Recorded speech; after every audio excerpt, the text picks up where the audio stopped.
Some secrets are buried in the ground, others are buried in men.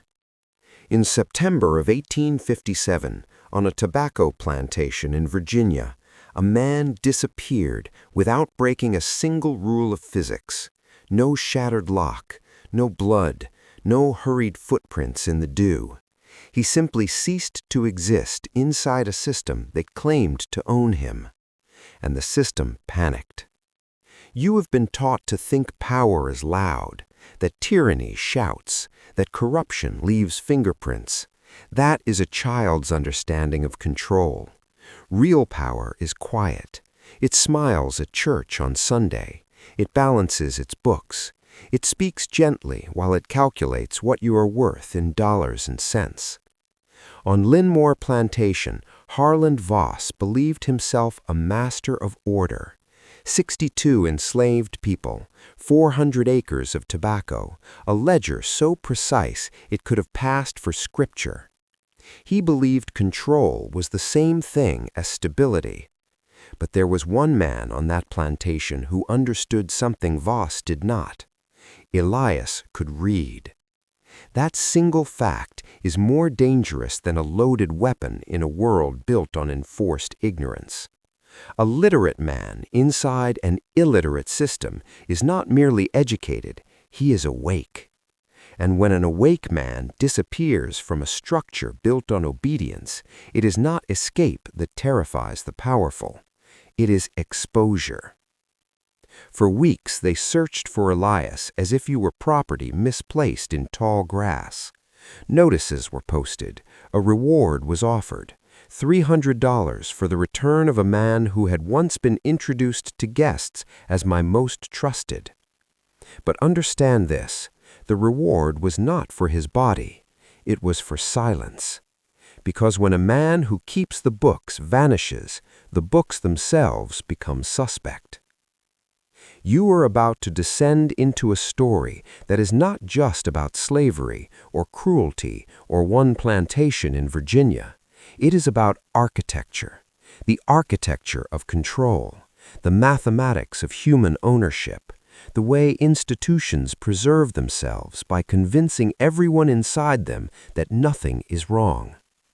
Stay with me, because what Elias left behind was not a plea for freedom, it was a weapon. And once you understand what that weapon was, you will never look at power the same way again. The first thing Harland Voss did was check the ledger. Not the quarters, not the fields, not the riverbank where a desperate man might try to vanish into current and myth. The ledger.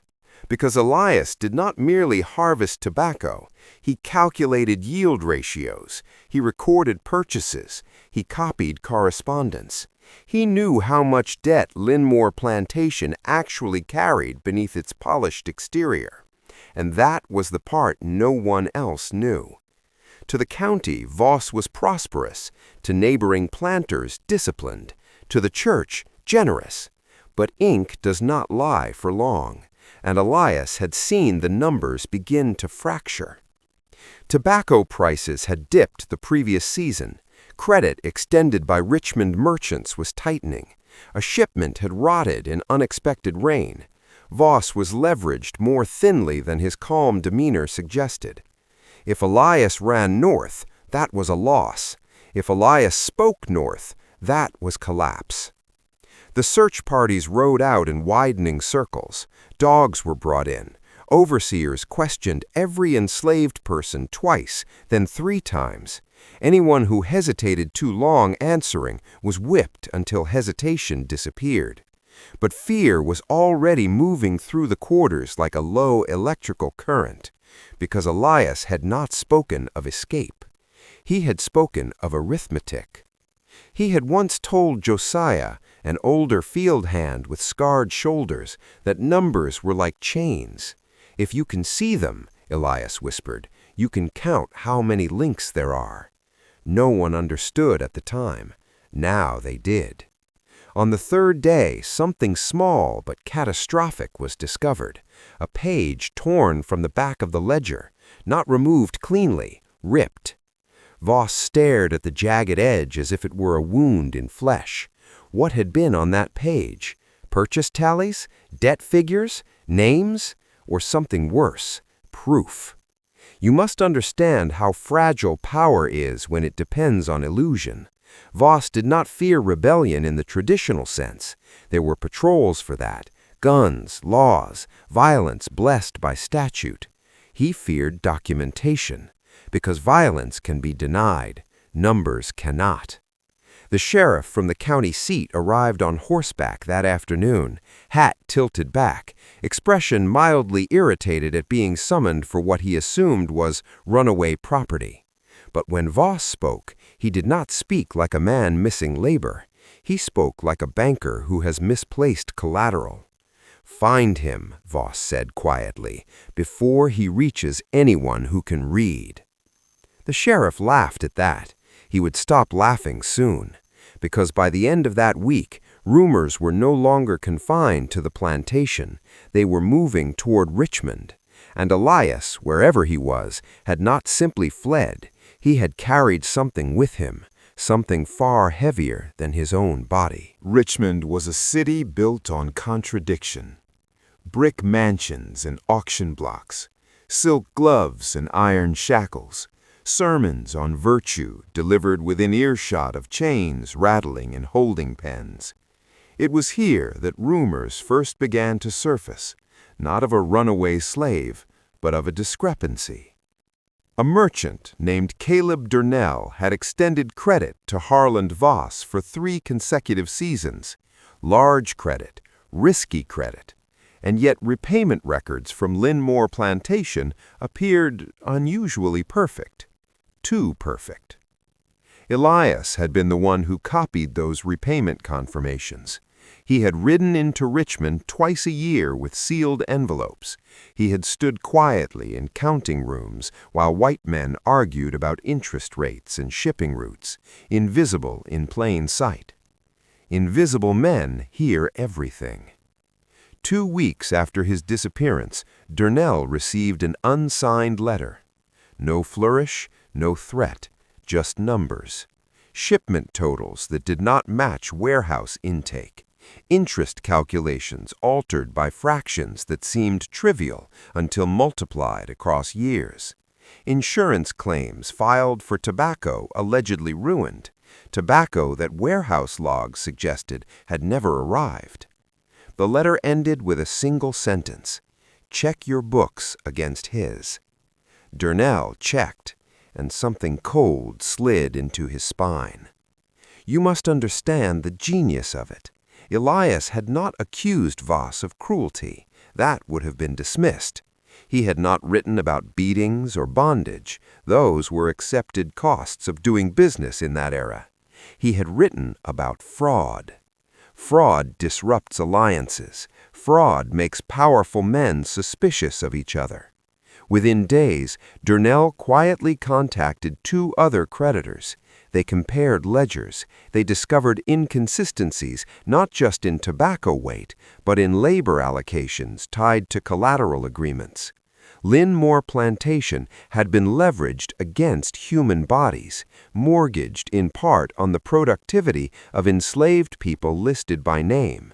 And some of those names did not exist in merchant records. Voss had inflated his numbers. He had used living people as financial fiction.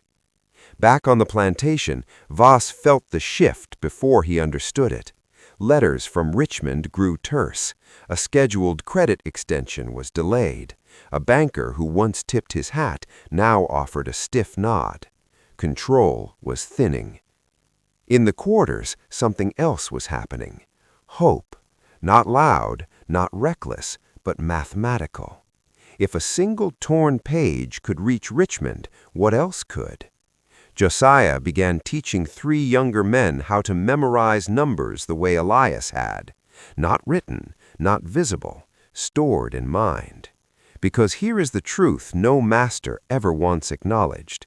Literacy is not merely reading, it is remembering accurately. And somewhere, beyond patrol routes and bloodhounds, Elias was not hiding in swamps or forests. He was moving deliberately, toward someone who could turn numbers into consequences. And once that happened, Linmore would not simply face a runaway problem, it would face exposure. Exposure does not arrive like a storm. It seeps.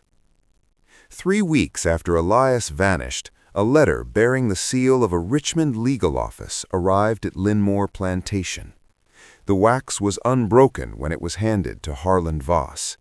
His fingers did not tremble when he cracked it open, but his jaw tightened. The letter was polite, almost apologetic. It requested clarification regarding discrepancies in reported yield versus bonded collateral. It asked for verification of labor rosters used in financial agreements. It suggested, in carefully chosen language, that certain figures might require harmonization. Harmonization, a beautiful word for panic. Voss read the letter twice, then he burned it. But you cannot burn inquiry once it has begun. 2 days later, a rider arrived unannounced. Not a sheriff, not a patrolman, an auditor. He wore no uniform of authority, only a dark coat and an expression that suggested boredom. But boredom can be more dangerous than anger. Angry men are predictable. Bored men start digging. The auditor requested access to the books. Voss smiled. Of course. The ledger was presented, immaculate, balanced, precise. Ink dried months ago, columns aligned like soldiers on parade. But the auditor was not looking at the ink. He was looking at hesitation. "Who maintains these records?" he asked casually. "My property did." Did. A single syllable, heavy as iron. "Where is he now?" "Run off." The auditor nodded as though this were unfortunate but common. Yet something in his gaze sharpened. "Curious," he murmured. "The letter we received referenced specific shipment dates. Only someone with intimate knowledge of this ledger could have written it." Silence stretched across the room like a drawn blade. Outside in the fields, word spread that a stranger had arrived asking about numbers. In the quarters that night, Josiah spoke softly. He reached them. No celebration, no cheers, only a shared understanding that something irreversible had begun. But here is the part no one anticipated. The auditor did not come to free anyone. He came to protect capital. And if protecting capital required sacrificing a plantation owner who had grown sloppy, so be it. Power does not defend morality. It defends stability. By the end of the week, the auditor requested to see shipping manifests stored in the warehouse, and that is where the real fracture appeared. Because the warehouse held more than tobacco. It held evidence that shipments had been redirected, sold privately, insured twice, fraud layered upon exploitation. And now the illusion was cracking. Harland Voss had believed he owned human beings. What he truly owned was risk, and risk, once illuminated, becomes liability. Somewhere far from Linmore, Elias was waiting, not for rescue, for collapse. Collapse rarely announces itself with a single blow. It begins with doubt. By early October, the mood at Linmore Plantation had shifted in ways no whip could correct. Overseers spoke in lower tones. Letters arrived more frequently, sealed and resealed. Voss rode into Richmond twice in 1 week, an unprecedented admission that control required negotiation. But negotiation requires leverage, and Elias had stolen it. In Richmond, creditors were no longer discussing tobacco yields. They were discussing liability exposure. If Linmore's labor force had been inflated on paper, then bonded agreements tied to that labor were technically misrepresented. Misrepresentation invites legal review. Legal review invites public record. Public record invites scrutiny. And scrutiny is the enemy of quiet tyranny. Voss attempted what powerful men always attempt first: containment. He blamed clerical error. He blamed seasonal miscounts. He blamed Elias himself, an enslaved man confused by numbers beyond his station. But confusion does not produce precise discrepancies. And the unsigned letter had included something devastating: shipment weights down to the pound, dated before they were officially reported. That meant foresight. That meant planning. Back on the plantation, subtle retaliation began. Random searches of cabins, night interrogations, promises whispered to those willing to speak, threats made to those who would not. Yet no one could answer the question Voss feared most: how much had Elias taken with him? Because if one letter had reached Richmond, perhaps another had gone elsewhere, perhaps north, perhaps to men who did not merely care about profit, but about abolition. The possibility changed everything. You must understand the fragility of reputational power in 1857 Virginia. A plantation owner's standing was currency. Marriages were negotiated through it. Loans were secured through it. Political ambitions rested upon it. Fraud could be forgiven privately. Public disgrace could not. On the second Sunday of October, Voss attended church as usual. He bowed his head. He recited scripture. He shook hands. But conversation paused when he approached. Not obviously, just enough. That is how exile begins, not with banishment, but with hesitation. Meanwhile, in a boarding house 2 towns north of Richmond, a man with a healed scar across his forearm sat across from a printer. On the table between them lay copied figures. Not emotional testimony, not pleas. Data. The printer read silently, brow tightening. "You understand," he said slowly, "if this goes to press, it will not just damage a man, it will question the structure." Elias met his eyes. That is the point. Because this was never about escape alone. It was about proof. And proof, once inked publicly, does something violence cannot undo. It records. The press began setting type that night, and Linmore Plantation, still standing, had already begun to fall. Did not roar. It whispered. Metal type locked into place. Ink rolled smooth across arranged letters. Paper fed through with mechanical indifference. No dramatic music, no thunderclap, just repetition. But repetition is how revolutions begin. The article appeared first in a modest Richmond circular, not a fiery abolitionist pamphlet, not a radical manifesto, a trade bulletin, the kind merchants skim over coffee. Its headline was neutral: Discrepancies in Agricultural Bond Reporting. Calm, bloodless, professional, and devastating. The piece did not name Elias. It did not accuse Linmore of brutality.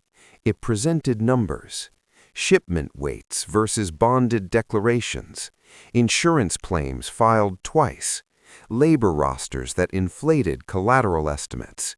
It asked questions. And questions, when printed, become harder to silence than accusations.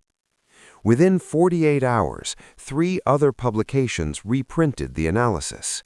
One added commentary about the broader instability of over-leveraged plantation economies. Another speculated on systemic vulnerabilities. Systemic.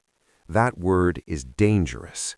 Because once a problem is systemic, it is no longer an isolated moral failing. It becomes structural. In Richmond counting houses, men who had once extended credit casually now re-examined portfolios. If Voss had manipulated figures, who else had? Trust, the invisible currency underwriting exploitation, began to thin. At Linmore, the first tangible consequence arrived as a letter terminating an extension of credit pending investigation. Voss read it alone. No rage, no smashing of furniture, just stillness. For the first time, he was not reacting to disobedience, he was reacting to exposure. Outside, life appeared unchanged. Tobacco still hung curing in barns, field hands still rose before dawn, overseers still carried rifles. But beneath that routine, something seismic was occurring. In the quarters, news filtered back through coded conversation.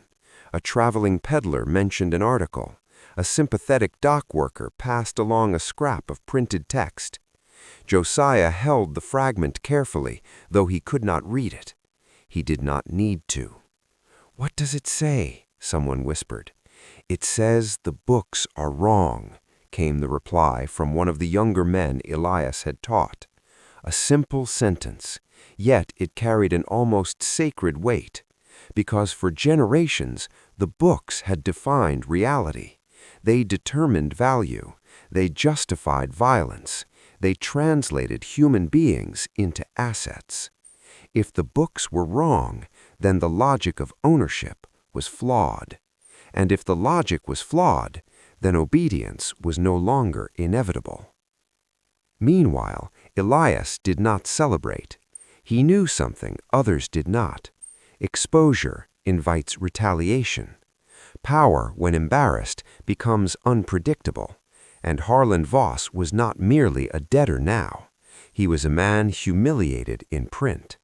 Humiliation breeds desperation, and desperation, in systems built on domination, often seeks blood.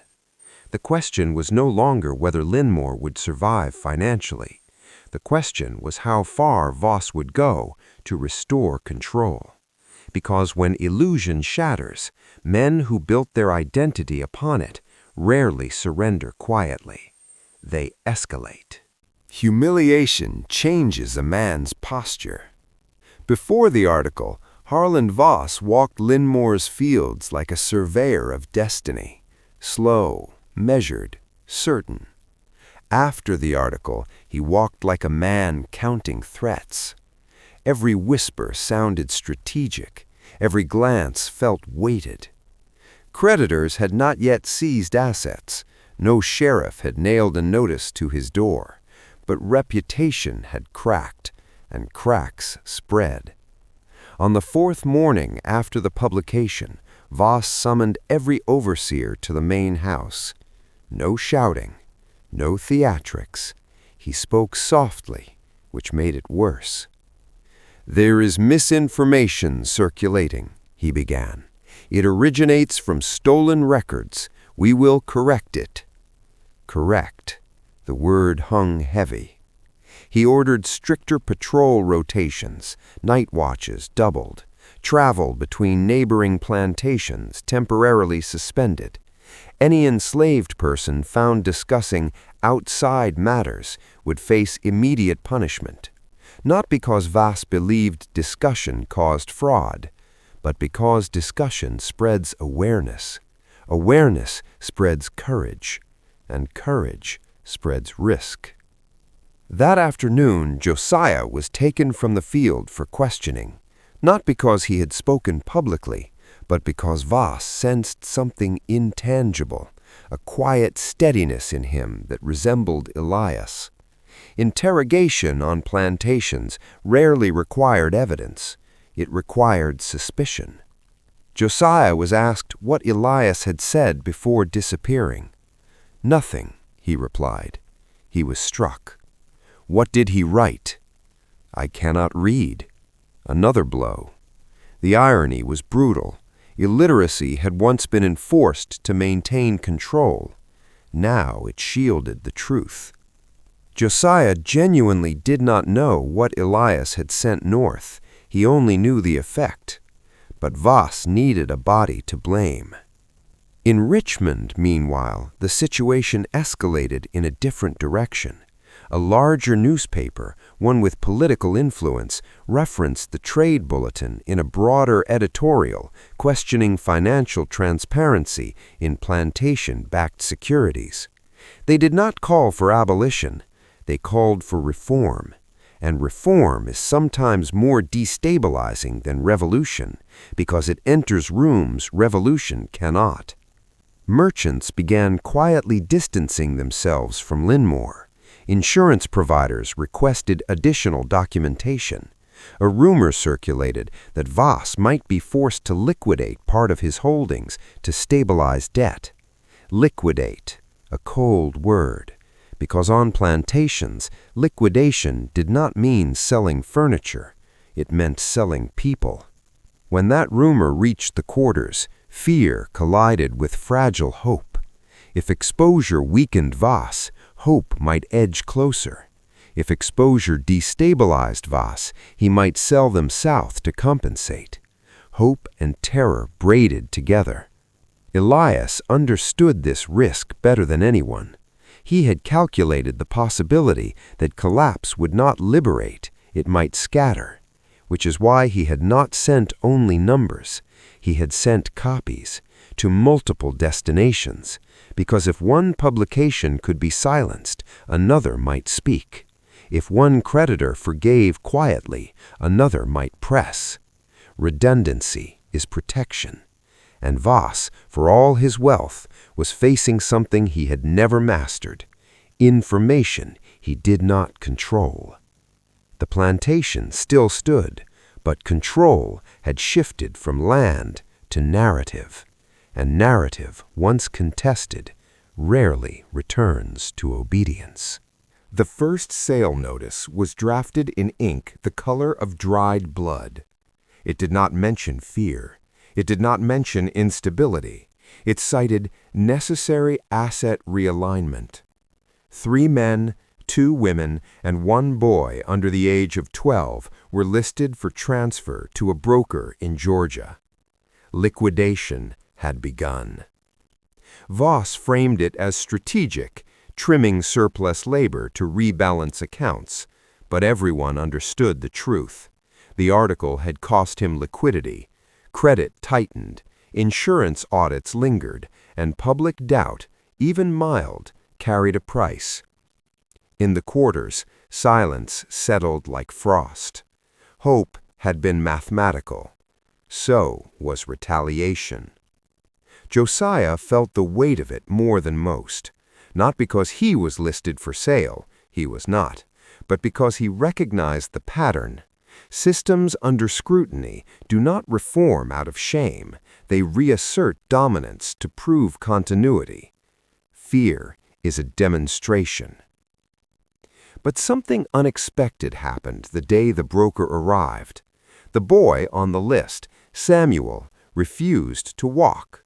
Not dramatically, not screaming. He simply sat down in the dirt. The overseer struck him. He did not move. Struck again. Stillness.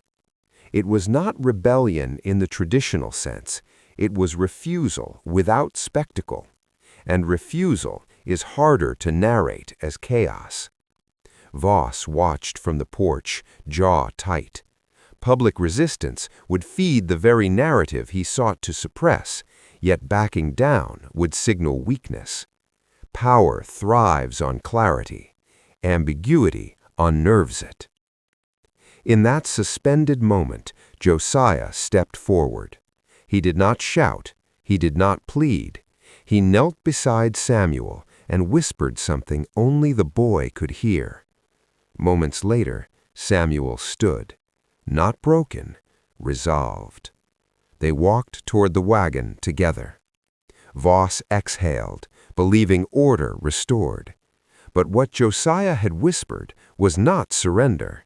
It was arithmetic. Numbers travel, he said. So do we. Because Elias had not only sent evidence north, he had sent names, discreetly, to a network of free black dock workers and sympathetic printers who tracked sales and transfers, not abolitionist firebrands, clerks, accountants, men who understood paper trails. If Samuel was sold, his location would not vanish into the cotton fields anonymously. It would be recorded. The illusion of disappearance had been punctured. That is what frightened Voss more than refusal. Not defiance in the moment, but continuity beyond his reach.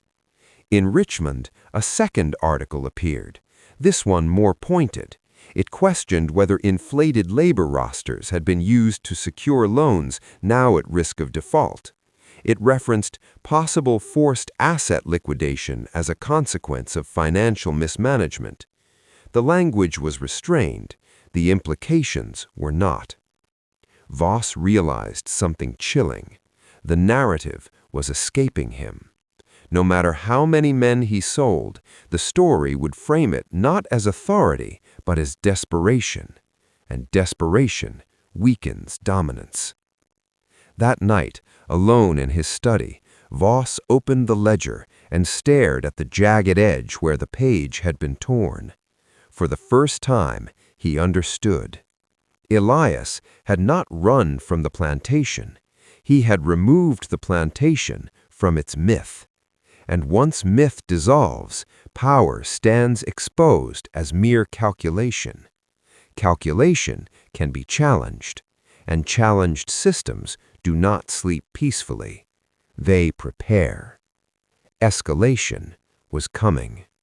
The question was who would survive it. Escalation did not arrive with shouting. It arrived with paperwork. 3 weeks after Samuel's sale, a formal audit request reached the plantation office, stamped by officials in Richmond. The language was neutral, almost polite, a review of asset declarations, insurance filings, and outstanding loan structures. Routine, it claimed.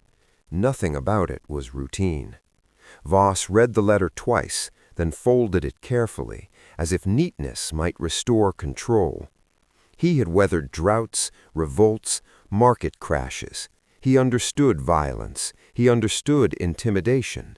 But this, scrutiny through arithmetic, unsettled him in ways brute force never had. Numbers could not be whipped. And somewhere beyond his reach, someone had aligned those numbers against him. In the quarters, rumors traveled softly. Word had come from dock workers through a chain of coded messages. Samuel had been seen in Georgia, working near Savannah, thin but alive. The knowledge did not bring joy. It brought something steadier, continuity. Josiah felt it shift in the air, not hope exactly, but proof that disappearance was no longer absolute. The network Elias had activated was expanding. Names were being tracked, transfers recorded, patterns mapped. The plantation's greatest weapon had always been isolation. Isolation was dissolving. Voss responded the only way he knew how: consolidation. He tightened rations, doubled patrol rotations, banned gatherings after dusk. Fear was a language he spoke fluently. If oversight threatened his authority, he would demonstrate internal control so ruthlessly that no whisper of weakness remained. But fear has diminishing returns. When rations shrank, productivity dipped. When patrols intensified, accidents increased. Horses spooked under constant night movement. Fields were harvested less efficiently. Stress fractures. In Richmond, the second article had not gone unnoticed. Quiet investors began asking private questions, not about morality, about risk. Were labor assets stable?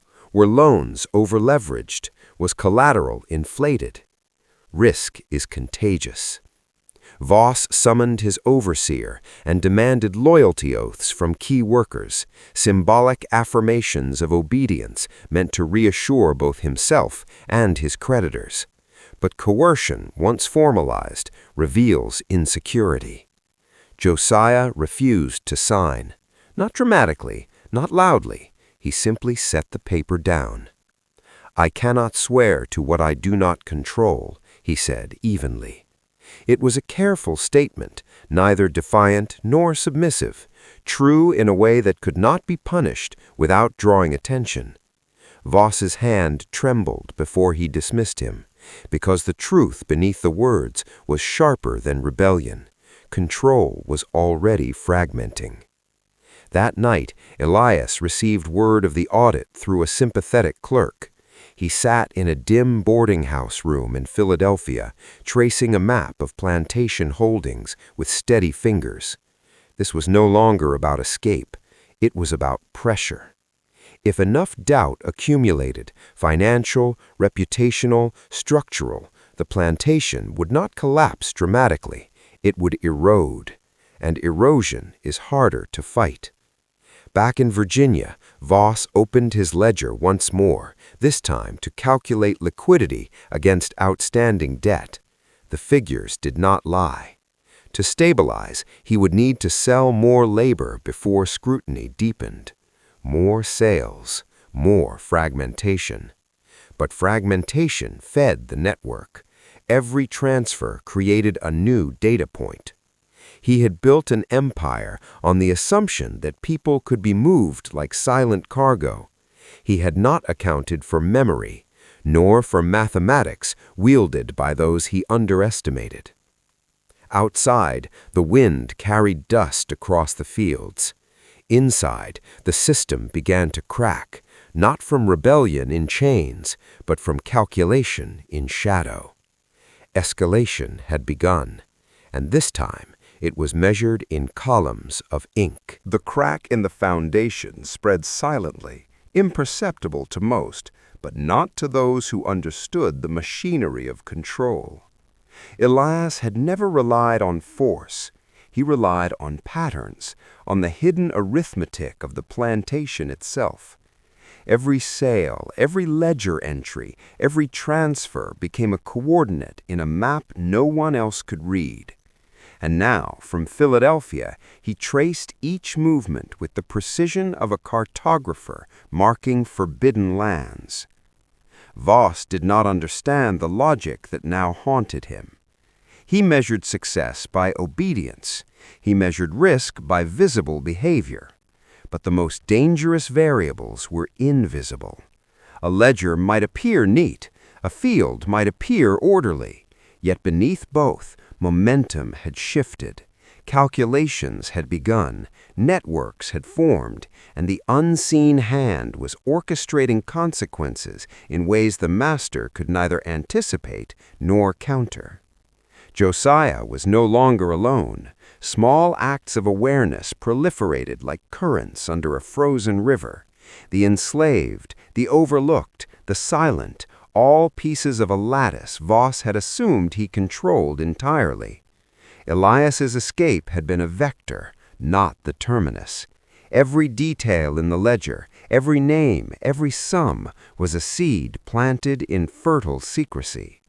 Over time, the seeds grew into leverage that could topple the facade of absolute ownership.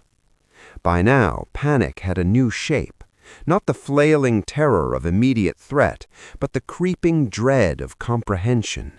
Voss sensed it in the hesitation of his clerks, in the shifting tones of neighboring planters, in the way the county sheriff's questions lingered longer, sharper, more insistent. He had taught himself to ignore whispers. He could not ignore mathematics. And mathematics, as calculated by Elias, was patient, precise, and unyielding. That October, a subtle pattern became visible even to casual observers. Fields harvested with meticulous care revealed irregularities in the distribution of produce. Small shortages emerged in accounts previously thought reliable. Cash flowed in ways that could be interpreted as bookkeeping errors, but the errors were too consistent, too deliberate to be accidental. They were a signal.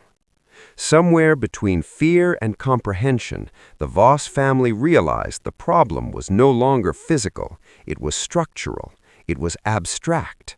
And abstract problems are exponentially more dangerous because they cannot be attacked directly. You cannot whip, imprison, or intimidate a system of ideas. You can only misinterpret it until it crushes you. And here is where the ritual of observation begins. If you are following closely, I want you to comment below, twice, the phrase, "I see what others cannot." Do it now. This is not superstition. It is a symbolic recognition that the path you are on is not for the passive. Comment it and solidify the awareness of truths hidden in plain sight. Elias understood the stakes in ways the master could not. He had learned long ago that visibility is a weapon, but invisibility is a fortress. And from this fortress, he was mapping a revolution of quiet consequence. One ledger, one observation, one unbroken note at a time. The plantation, once a monument to control, was becoming a monument to his absence. And absence, when calculated correctly, can be more devastating than any presence. Night fell over Linmore with an almost ceremonial precision. The shadows gathered in the corners of the great house, stretching across floors that had been polished to gleaming conformity. But no shine could mask the tension that now saturated the air. It was the kind of tension that moves silently, imperceptible to casual observers, but heavy enough to press on lungs and thoughts alike. The people of the plantation felt it, though they could not name it, an invisible weight, a knowledge they sensed without fully understanding. Harland Voss paced the upstairs hallway. His steps were measured, but they betrayed a man beginning to understand that the rules he had relied upon were fracturing. The ledger's back pages, the missing servant, the subtle irregularities in the fields, all were threads unraveling the tightly woven fabric of his authority. Authority, he now realized, could not command what it could not see, and Elias had become that which Voss could not see. Meanwhile, in the quarters, whispered calculations began to circulate among the enslaved. They spoke in numbers, in signs, in glances that required no words. These were not conspiracies of rebellion, at least not yet. They were patterns, a recognition of order where the master assumed chaos. Elias had left behind instructions, hints, a network encoded in the seemingly mundane. Each person who recognized a pattern became part of a silent system that could outmaneuver any overt attempt at control. The overseer, Dale Pewitt, was not blind to the change. He noticed small disruptions, the way tools were returned slightly differently, how chores followed slightly altered rhythms, how eyes met across distance with an unspoken recognition. He cataloged them mentally, attributing them to coincidence, human error, or fatigue. But the numbers, the sequences, the careful hand that had once been Elias's were all there, whispering a logic he could not touch. And there, in the counting room, the ledger waited. Its pages, filled with dates, initials, and small sums, were more than bookkeeping. They were a blueprint, a map of influence, a record of patience and foresight that, if decoded, could transform knowledge into power. Power that was invisible, lethal, and enduring. This is the turning point, the moment where silence becomes strategy and absence becomes presence. The master believes he commands reality because he can touch it, see it, manipulate it. But Elias had discovered the essential truth. Reality can be commanded without touching it, influenced without being seen, and destroyed from within by the mind alone. The consequences of understanding this are dangerous. They break illusions, fracture assumptions, and awaken a clarity that is not always comforting. It is not fear, It is recognition, and recognition demands choice. If you are still with me, comment again below, twice, "I see what others cannot." Let it anchor your understanding. This is more than a phrase. It is an initiation into the subtle currents of unseen power. The plantation is no longer merely a home. It is a field of calculation, a chessboard where every pawn has been placed intentionally, and every move echoes consequences invisible to the untrained eye. And somewhere in the silence of that October night, Elias's design unfolds, quietly, inexorably, reshaping everything he left behind. By mid-October, the rhythms of Linmore were no longer dictated solely by Harlan Voss. The master still moved through the house and fields with his usual authority, but it was a hollow echo of command, sound without weight. The ledger, that seemingly innocuous stack of paper, had begun to speak in ways he could neither read nor resist. Every sum, every initial, every tiny figure was a node in a network he could not grasp. Elias had encoded a system of influence, a lattice of foresight that infiltrated every corner of the plantation without a single voice raised in rebellion. It is important to understand exactly what this kind of control looks like. It is not the raw brutality of the whip. It is subtler, more potent, and infinitely more dangerous to those who underestimate it.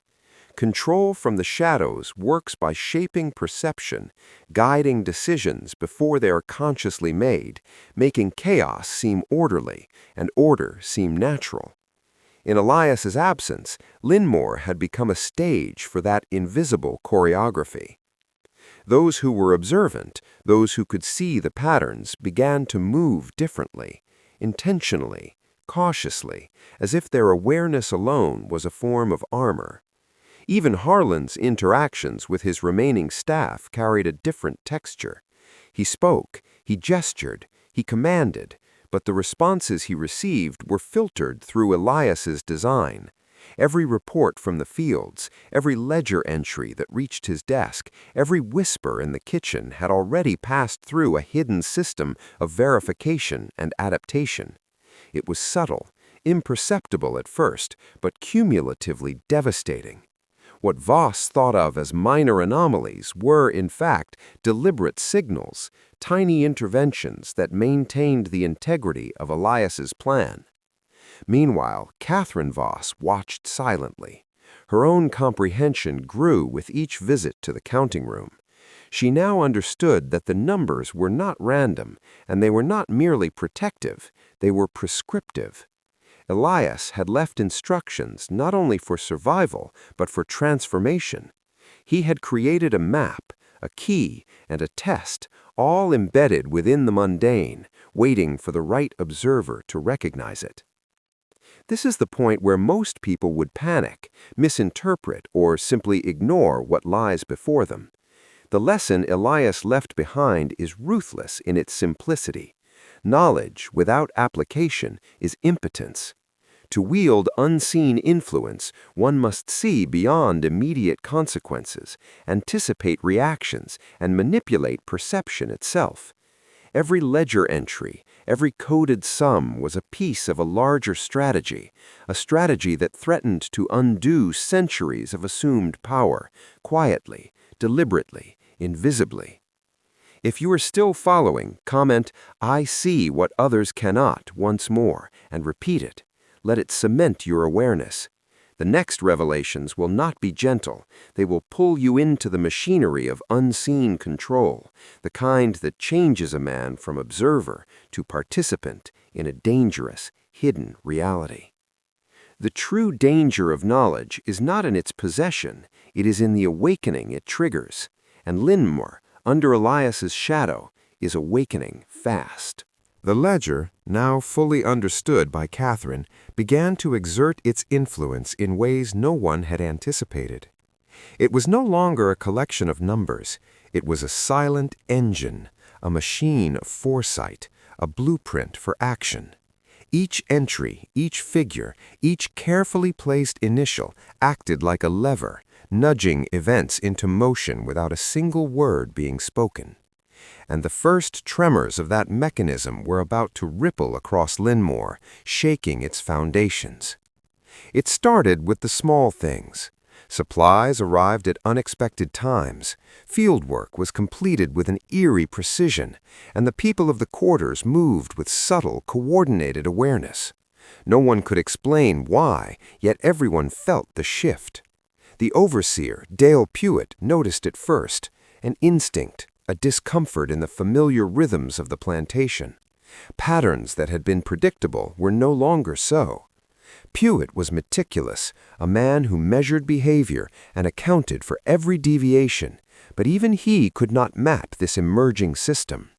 The ledger had become a silent director, orchestrating every interaction, every resource allocation, every calculated delay. And then the whispers began. Not loud, not dangerous in the immediate sense, but quiet, uneasy, and pointed.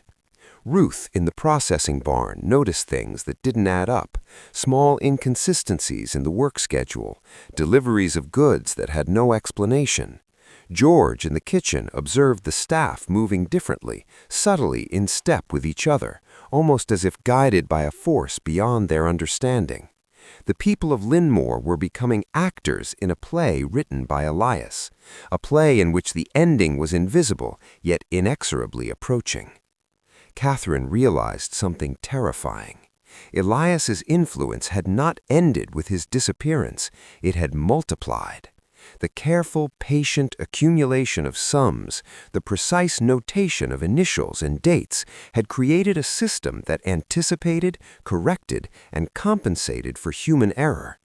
It was a network of foresight encoded in paper, and it was now operational in the world he had left behind. Anyone attempting to exert control over Linmore would be subtly redirected, their authority eroded by invisible calculations, their intentions repurposed by a mind no longer present. This is the power of unseen architecture. True mastery of a system is not in overt dominance, it is in the creation of hidden rules, invisible boundaries, and subtle nudges that guide outcomes without anyone noticing until it is too late.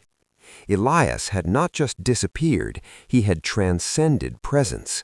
His ledger had become a ghost, haunting every decision, every interaction, every expectation within the plantation walls.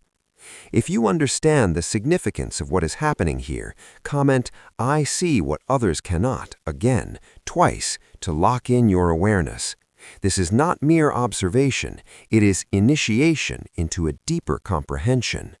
The coming sections will show exactly how knowledge, patience, and subtle influence can dismantle an empire from within, without a single outward confrontation. The first tangible signs of Elias's orchestration began in the shadows of routine, almost imperceptible at first.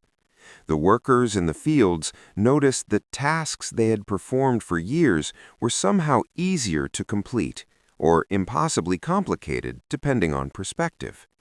Small tools appeared where none had been left, containers of provisions moved inexplicably, and schedules that had been rigid suddenly flexed without explanation.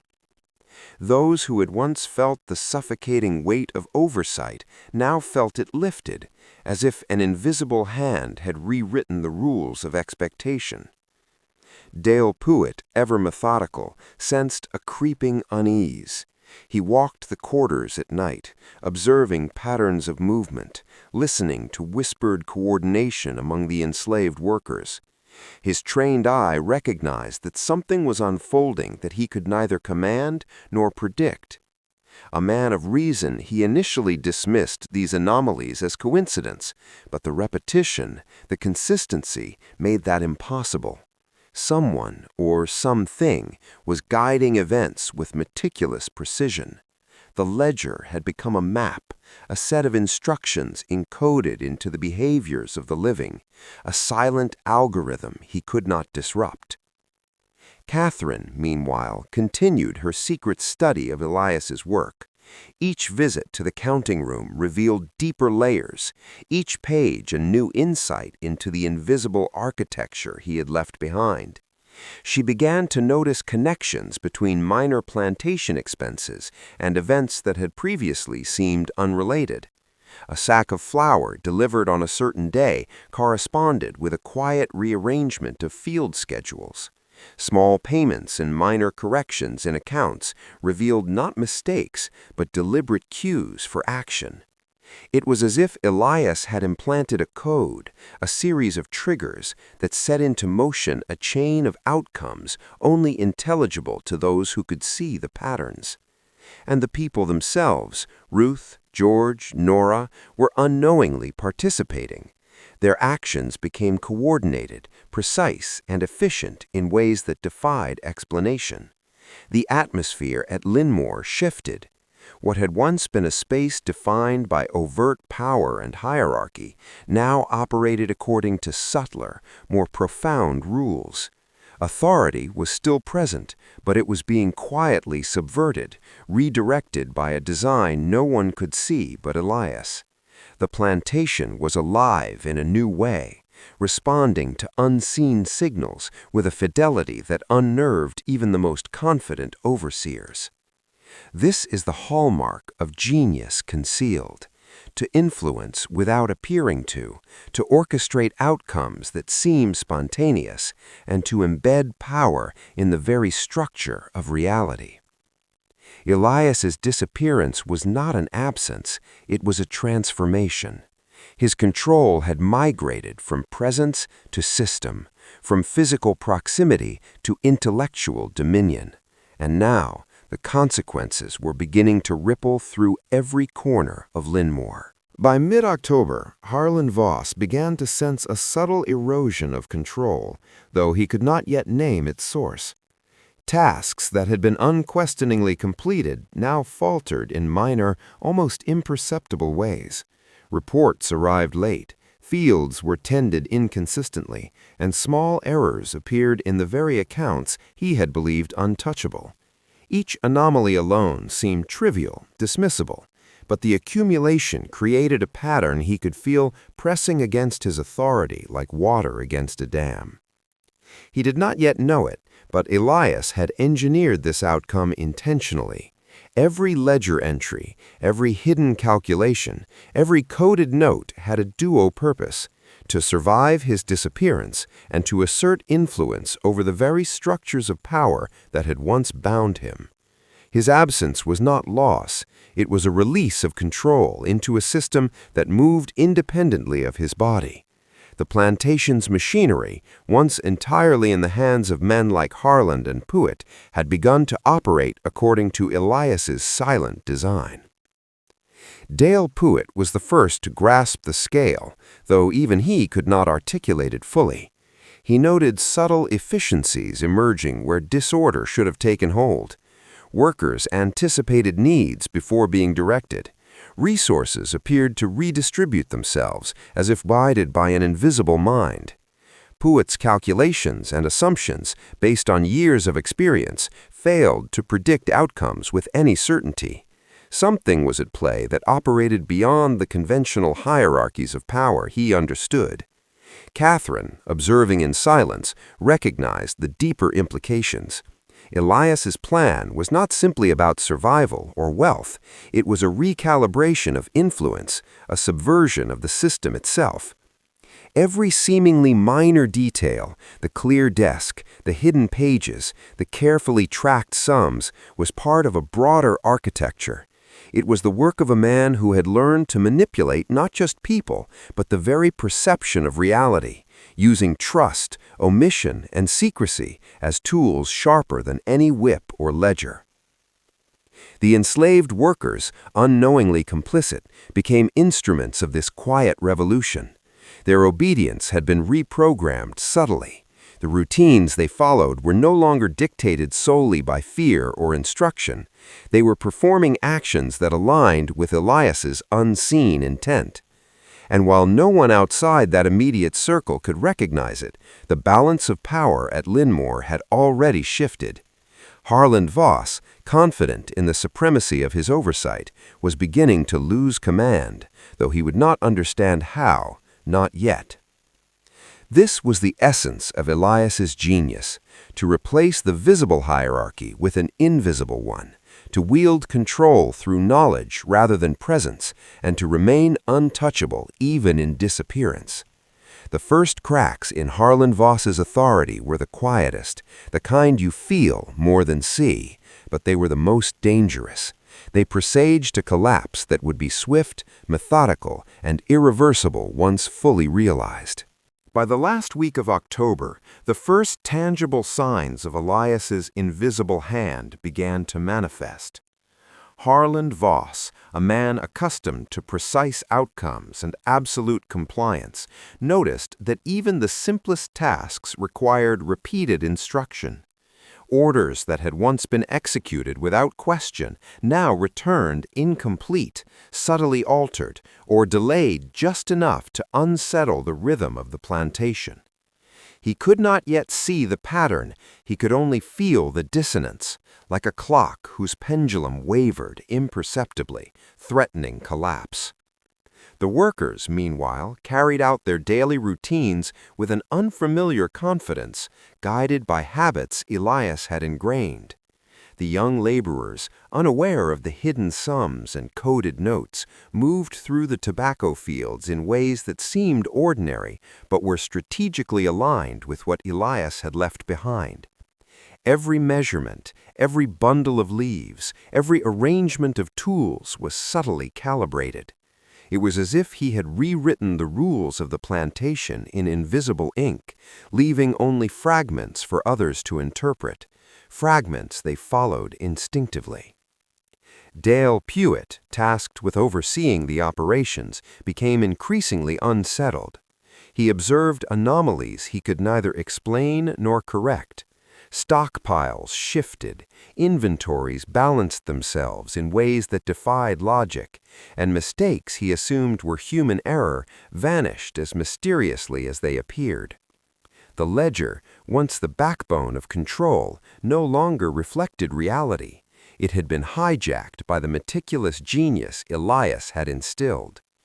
Pewitt understood that this was intentional. It was no coincidence. Yet, despite his experience, he had no framework to respond. Harland's frustration began to manifest in subtle but telling ways. Meetings that had previously been efficient became tense. He barked orders that seemed to dissolve before reaching their target. Conversations with Catherine, usually measured and calm, grew sharper, layered with unspoken tension. She noticed that the quiet authority she had once relied upon in the household now trembled, as though the very air of Linmore had shifted. Something had taken root in his absence, a presence that was intangible, unstoppable, and utterly beyond his control. By this point, whispers of unease had started to circulate among the neighboring planters and traders. Observers could not name the cause, only sense that the plantation had become unpredictable, unmoored from the authority of its master. Elias's influence had extended beyond walls and fields.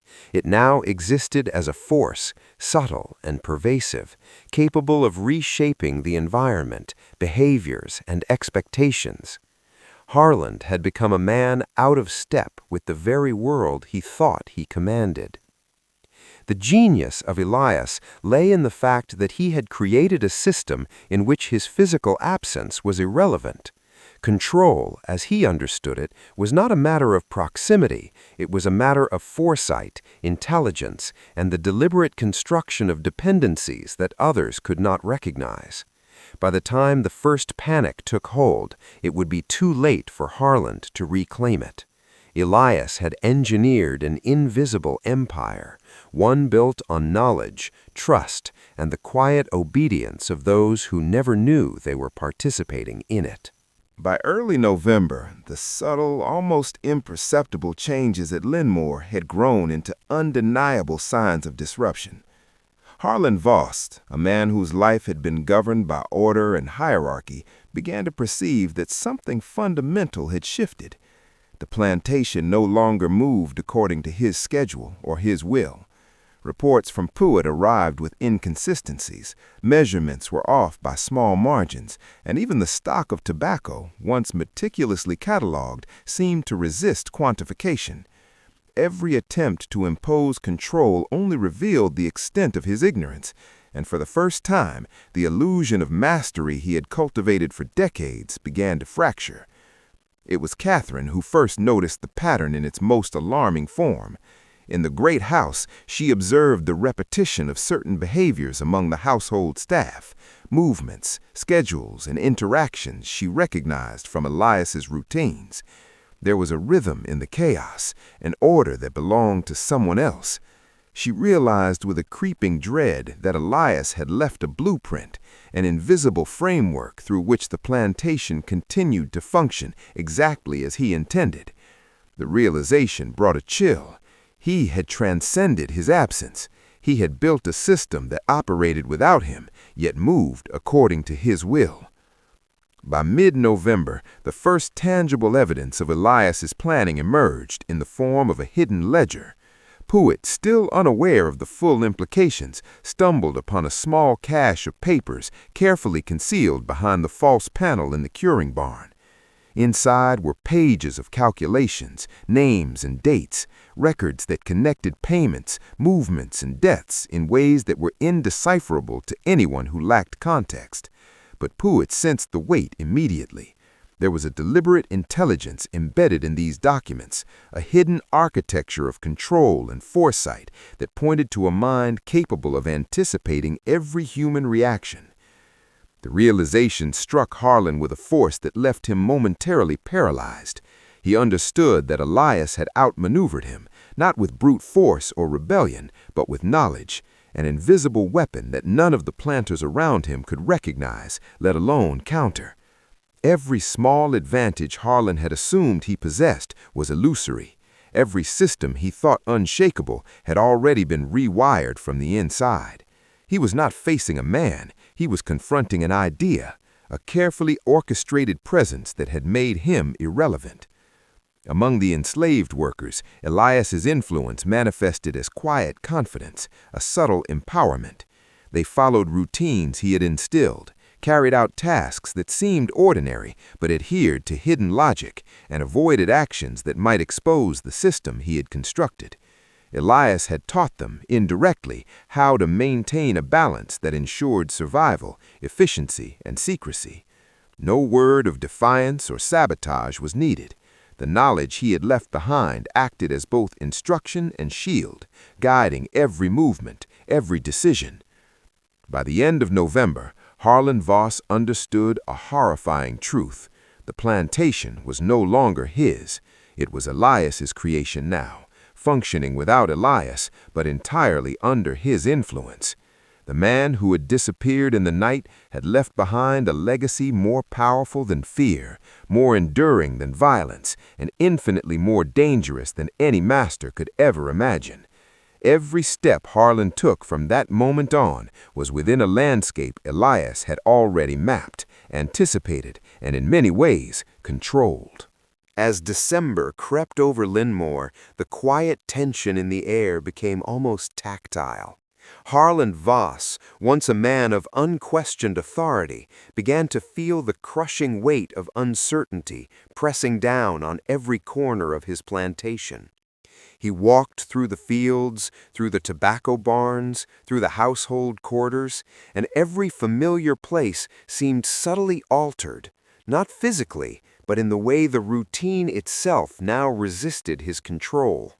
Instructions he had given a dozen times were either ignored or executed in ways that seemed mechanically precise, as if the laborers were following rules he could not see, obeying a system that he did not understand. Catherine, meanwhile, had begun the painstaking work of decoding Elias's hidden ledger. She would sit in the counting room for hours, candlelight flickering across the careful, deliberate handwriting. Each entry was a fragment of a larger strategy, a map of influence, trust, and survival that Elias had cultivated quietly for years.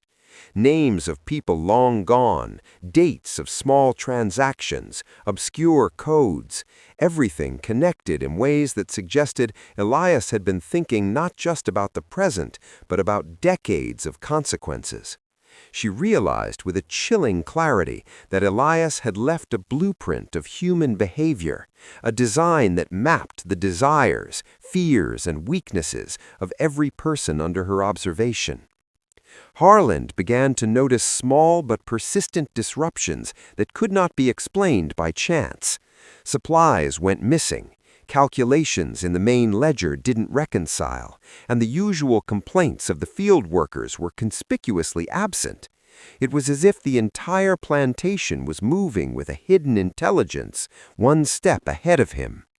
Every attempt to interrogate Puett, the overseer, revealed only what Elias had anticipated, answers that were true but incomplete, leaving Harland grasping for control that slipped through his fingers. The more he searched, the more he realized he was being drawn into a labyrinth of invisible strategy. Elias had disappeared, yes, but he had left behind a presence that was alive in every corner of Linmore. The hidden ledger, the meticulous arrangements, the coded records, the invisible patterns, everything formed a network, a psychological architecture that Harland had no key to unlock. It wasn't rebellion, it wasn't chaos, it was something far more terrifying: order without oversight, obedience without authority, control exercised by absence. Catherine's observations only intensified the effect. She began noticing small symbols and marks in the ledger that seemed almost ceremonial, a coded signature, repeated patterns that suggested ritual, perhaps even a message. Every time she studied it, she felt the presence of Elias looming, not as a man, but as an idea that shaped the world around her. It was impossible to ignore, and yet impossible to fully comprehend. And here, for the first time, we reach the edge where you must participate in the unfolding of this transformation. Pause for a moment. Let the weight of Elias's system sink in. Then type in the comments below, "The ledger holds the key," twice. Let it anchor your awareness. Let it mark your entry into the hidden truths we are unraveling. This is more than a phrase. It is a recognition of the patterns that exist beyond ordinary sight, the acknowledgement that understanding carries power and danger. By the middle of December, the subtle shifts at Linmore had begun to take on a life of their own. Harland Voss, a man who had always believed that authority was absolute, now felt the persistent, gnawing awareness that the rules of his world had been quietly rewritten. Small things betrayed him: an orderly stack of tobacco bales slightly out of place, a tool left precisely where it shouldn't have been, numbers in the ledgers that seemed correct but carried a hidden rhythm he could not discern. The plantation itself was speaking in a language he had never learned, and every day brought the realization that he was the one being observed. Catherine, meanwhile, had taken to studying Elias's hidden ledger with a fervor bordering on obsession. By now she had cataloged patterns, connected initials with individuals, and even reconstructed sequences of hidden payments and transactions that revealed a kind of subterranean economy operating beneath the surface of Linmore. Every entry was deliberate, small, almost invisible in isolation, but together they formed a web that mapped loyalty, manipulation, and survival with surgical precision. It was a record of influence, a system that Elias had perfected over years, operating quietly, invisibly, and with the certainty that it would outlast him. Harland attempted to reassert control. He interrogated Puett with a sharper edge than usual, pressed the field workers for explanations, inspected the barns and quarters with meticulous scrutiny. But every line of questioning returned only the echo of Elias's design. Answers were truthful, but carefully constrained, revealing exactly what Elias intended and no more. Harland began to sense that his every move had been anticipated, that the absence of Elias had been orchestrated not to hide him, but to demonstrate the fragility of authority itself. The ledger had become the true weapon and the true battlefield. Harland realized, slowly and with a creeping fear, that Elias's disappearance was secondary. The real power lay in what had been left behind, a map of understanding human behavior so complete, so precise, that even the most rigid hierarchies of Linmore could be subtly dismantled from within. Each notation, each coded letter, each careful sum was a measure of influence, a record of observation, and a plan of escape, not just for Elias, but for anyone who learned to read the language he had left behind. Catherine understood this before Harland. She felt it in her bones, a truth that was as liberating as it was terrifying. The ledger was not merely a record, it was a tool, a weapon, and a mirror. And like any mirror, it forced the viewer to confront a reflection of power and vulnerability that could not be ignored.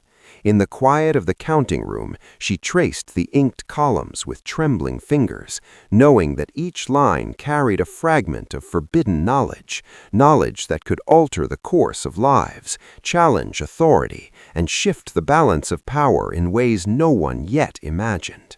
By this point, the plantation was no longer just a physical space. It had become a psychological landscape, a chessboard on which Elias's absence had positioned every player precisely where he wanted them. Harland's authority, once absolute, was now tenuous.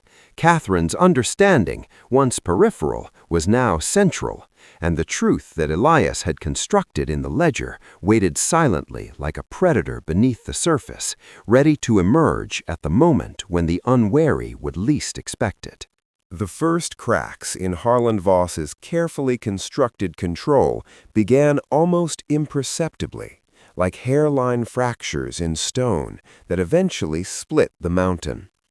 At first, it was the small, almost meaningless errors, a bundle of cured tobacco misplaced in the barn, a field overseer reporting a task incomplete that should have been done, a ledger entry misread by Briggs that produced a minor accounting discrepancy.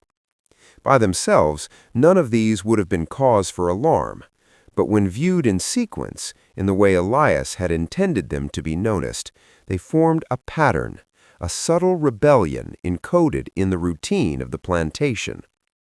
Harland, who had spent decades believing that authority was synonymous with obedience, felt the first stirrings of doubt.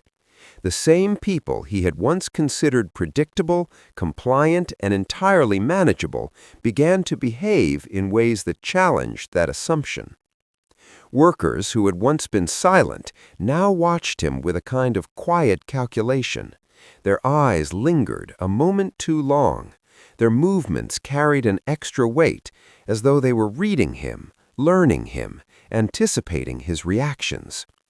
Harland had underestimated what knowledge could do when wielded by the observant. Elias had left more than a ledger. He had left a blueprint for perception, a system in which every player, every observer was subtly guided without overt action. Catherine, from her vantage point in the counting room, could see the effect with a clarity Harland could not. The patterns Elias had embedded in the ledger began to manifest outwardly. Small pockets of resistance, tiny acts of initiative, moments when the plantation's machinery operated without direct oversight, but with impeccable coordination. The workers were no longer simply following orders. They were operating on a logic, a hidden framework Elias had built. And while they remained outwardly obedient, the undercurrent of autonomy was undeniable, a force that would grow if left unchecked. For Harland, this was deeply unsettling.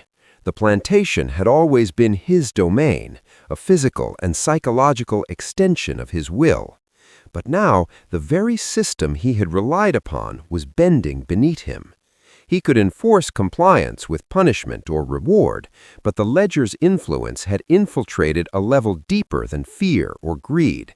It operated through understanding, through calculation, through observation. Elias had effectively weaponized knowledge itself, transforming the invisible threads of the plantation into instruments that acted independently, yet precisely according to his design. The day this became fully visible came unexpectedly. A shipment of tobacco, prepared according to the exact specifications of the ledger, arrived at the county port in perfect order, despite the fact that the usual overseers had been absent for hours. Harland, who had intended to inspect every bundle personally, realized with cold fury that he had been bypassed entirely. The system functioned flawlessly without him. In that moment, the terrifying realization settled. The master was no longer fully master of his own domain. This was the first lesson the plantation would learn. Control, no matter how absolute it appears, is fragile when the architecture of obedience is understood and quietly rewritten. Harlan's panic was not immediate. It was slower, more insidious. He began to sense, to calculate, to question. And with each passing day, the shadow of Elias's invisible hand grew longer, stretching across Linmore in ways no man could see, and yet everyone would feel. The atmosphere on Linmore Plantation shifted in ways that were almost imperceptible, but impossible to ignore once you were attuned. It was a tension that hung in the air like the thick Virginia humidity before a storm. Those who had once moved through the fields with mechanical precision now carried a weight in their posture, a careful deliberation in their steps. Every glance, every word, every routine motion was measured, not for compliance, but for understanding, for interpretation. Elias had left them a system of observation, a silent language that allowed the enslaved to communicate through action, to coordinate without speaking, to anticipate consequences before they arrived. It was subtle, almost invisible to anyone not paying attention. The overseers noticed the small deviations, a cart left slightly off its usual path, tools returned in a different order. Instructions followed not exactly, but in a manner that suggested intelligence at work. Puett recorded these anomalies mentally, cataloging them as curiosity at first, then unease, and finally as a creeping dread that his authority, the very foundation of his role, was being quietly circumvented. For the first time in his years on Linmore, Puett felt the unsettling realization that the machinery of control he relied upon could be redirected by someone who understood it better than he did. The enslaved workers themselves felt the weight of this new awareness acutely. They understood that they were now participants in something larger than the daily grind, something orchestrated yet unseen. Each small act, moving supplies, noting schedules, adjusting minor details, was part of an invisible framework, a choreography of autonomy that Elias had left behind. Their silence was no longer mere submission, it was a pact of comprehension. They watched one another, noting who understood, who hesitated, who was ready to act. It was a delicate balance. Too much visibility could expose the design, too little engagement could let the structure collapse. Catherine, observing from her seat in the counting room, saw the tension in real time. The ledger's coded presence became a prism through which the lives of every person on Linmore could be read. She noticed small, almost imperceptible shifts, a glance exchanged between two field hands, a subtle rearrangement of equipment, a pause in the usual rhythm of chores. Each signal was a word, each movement a sentence in a language she was only beginning to decipher. Her fear grew, not of what she might see, but of what she now understood. Control was no longer a matter of authority, but of insight, and she had glimpsed the architecture of power without possessing the key to fully command it. By mid-October, the plantation was alive with silent calculation. Harlan's presence was no longer sufficient to enforce compliance. His gaze, once the final arbiter, had lost its absolute weight. The air was thick with anticipation, a charged energy that could erupt at any moment. And yet, all of it was moving according to a hidden logic, a pattern Elias had laid down years before. The master had been removed not from the land itself, but from the understanding of it. He was a man surrounded by obedience, yet unable to fully grasp the invisible force reshaping his world. The lesson was terrifying and simple. Mastery is an illusion when knowledge is hidden, and the absence of visible rebellion does not equate to control.